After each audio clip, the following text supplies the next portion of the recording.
Filhinhos, escrevo-vos para que não pequeis. Mas, se pecar, temos um advogado para com o Pai, Jesus Cristo, o justo. Bem, esta é uma escritura muito bem conhecida, de 1 João, capítulo 2, onde o apóstolo São João nos dá um conselho para não pecarmos.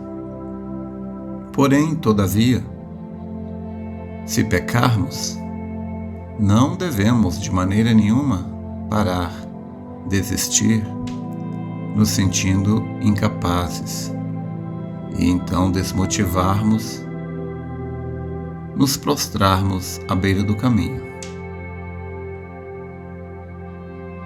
Não é esta a razão, a finalidade de termos falhas.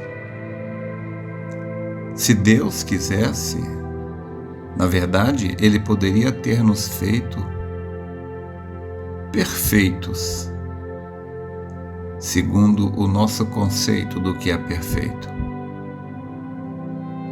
Mas nós fomos criados, viemos ao mundo em pecado, falando mentiras e tudo. E por trás de todas as coisas há uma razão e um propósito de ser. Deus não é uma pessoa de pensamento, raciocínio aleatório. Deus não é uma pessoa que constrói e que governa, administra o seu reino de forma casual, aleatória, guiado pelas circunstâncias. De maneira nenhuma. Deus, o pensamento de Deus é mais exato, mais perfeito do que a matemática. E a razão de nós sermos pecadores e virmos ao mundo desta maneira tem uma razão e um propósito de ser. Deus jamais poderia manifestar os seus atributos. Ele jamais seria, Jesus jamais seria o nosso advogado, se nós não tivéssemos encarando uma situação de juízo. Jesus jamais seria nosso Salvador, se não tivéssemos em uma condição de perdido. Então, como todos nós já sabemos, as nossas falhas é que dão as condições, o terreno propício para que os atributos de Deus se manifestem. Deus sabe trabalhar com a deficiência, a falha de cada um de nós. O ladrão da direita, ele tinha que ser ladrão e ele tinha que estar condenado para morrer ali ao lado de Jesus. Aquilo ali estava no programa de Deus. Ele ser crucificado ao lado de Jesus. Assim como Maria Madalena tinha que ser pega em adultério. Estava no cronograma de Deus. Fazia parte do planejamento de Deus salvar a Maria Madalena exatamente ali, naquele dia. Mostrar o amor, a graça, a porta de salvação para ela ali. Então ela tinha que ser pega no ato, naquele dia, e levada à presença de Cristo ali. Até mesmo o homem com quem ela foi pega, que se safou porque a lei o abonava, condenava apenas a mulher, mas até o homem estava no pré-conhecimento de Deus. Então todas as coisas já estavam ali preordenadas por Deus. Isto me faz lembrar uma história que eu creio que, se não todos, a maioria de vocês conhecem. É a história do vaso rachado. Aquele homem, ele trabalhava carregando água para o seu senhor, e ele carregava água em 2 potes. Os 2 potes ficavam um em cada extremidade de uma vara que ele carregava sobre seus ombros.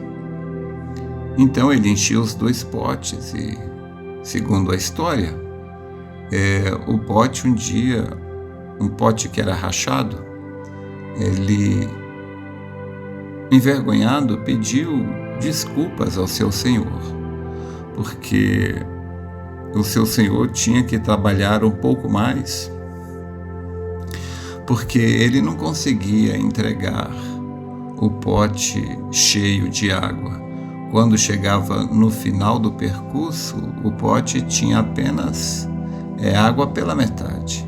Então, aquele pote envergonhado pediu desculpas ao seu senhor. Ele estava se sentindo arrasado.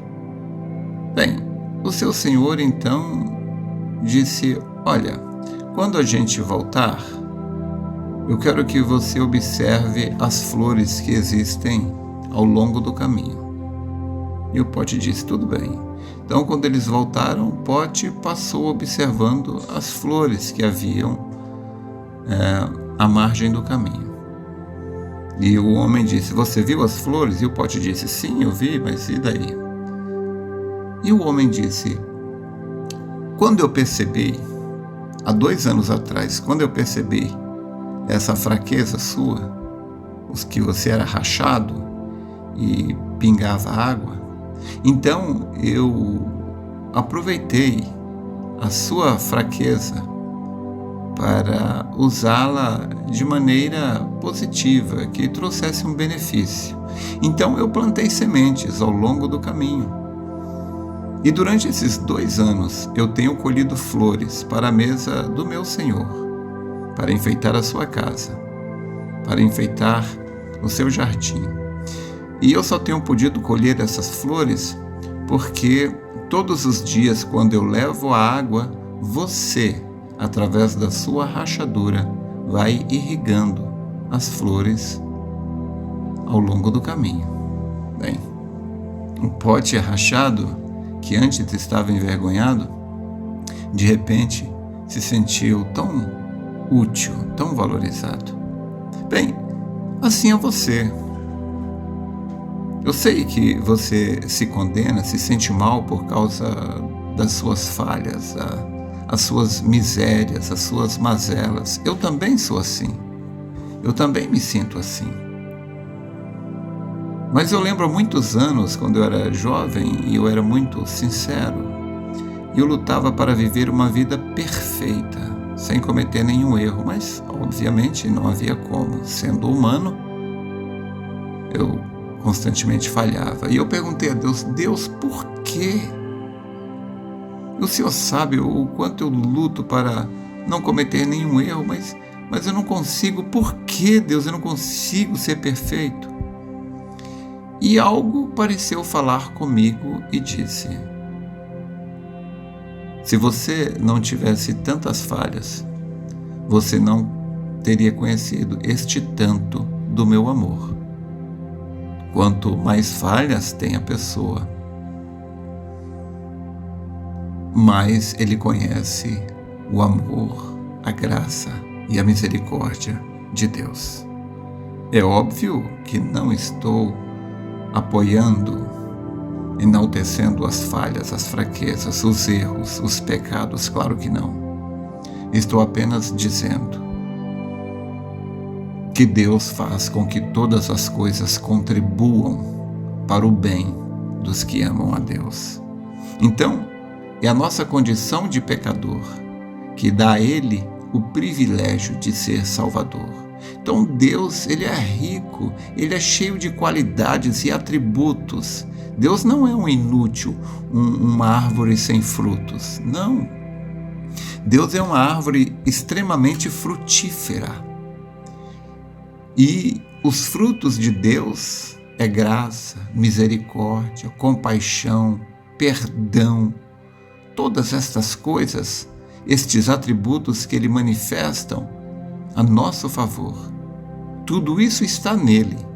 É o desejo dele, é da natureza dele manifestar isso. E ele jamais poderia manifestar isso se nós fôssemos perfeitos. Então, na nossa miséria, na nossa indignidade, nós damos a Deus o privilégio dele mostrar quão valioso ele é. Então veja suas falhas, suas negligências, por um outro ângulo. E as suas falhas, são as suas falhas que dão a Deus a oportunidade dele mostrar a natureza dele, que é amor. São as suas falhas que dão a ele a oportunidade dele mostrar graça, misericórdia, compaixão, compreensão e tantos outros atributos. De perfeitos, ele já tem os anjos. Mas o profeta disse: nenhum anjo consegue dar a Deus a adoração que ele tanto deseja. Porque os anjos nunca pecaram, nunca caíram para serem levantados, nunca pecaram para serem perdoados. Os anjos não têm a gratidão que somente o ser humano tem. E somente o ser humano é que tem em sua própria natureza, surtida de tantas falhas, somente o ser humano é que tem, por causa das falhas, a condição de prestar a verdadeira adoração, que é motivada pela gratidão da graça, da salvação. Espero ter te ajudado. Deus te abençoe.